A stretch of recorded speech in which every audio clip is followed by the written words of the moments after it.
I think most of us appreciate that greenhouse gases represent a significant threat to our planet, but there's one particular greenhouse gas that doesn't get as much attention as it should, and that is methane. For us as humans, methane has always been both a blessing and a curse because on the one hand, methane fuels our modern way of life in the form of natural gas. However, it's also a curse for our environment because over the course of 20 years, it actually has a global warming potential that's 86 times that of CO2.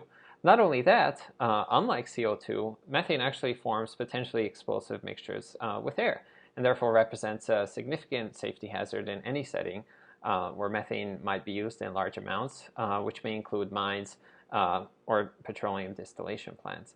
To make things worse, oftentimes when methane leaks do occur into the environment from our infrastructure, we have no idea that it's happening simply because we don't have any low-cost and rapid methane sensing technologies which are available to us. So it's clear both from a standpoint of environmental stewardship and also to make our workplaces safer that we need methane sensors which are low cost, which are robust, and which could be readily distributed to allow for the real-time detection of this analyte. So it's really these unmet needs which have motivated my postdoc work here at MIT.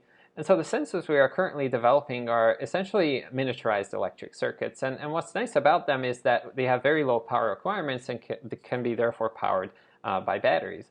And the key innovation that we're using is that we have an active sensing material that's based on carbon nanotubes containing a metal catalyst. Now, why are we using carbon nanotubes and what even is a catalyst?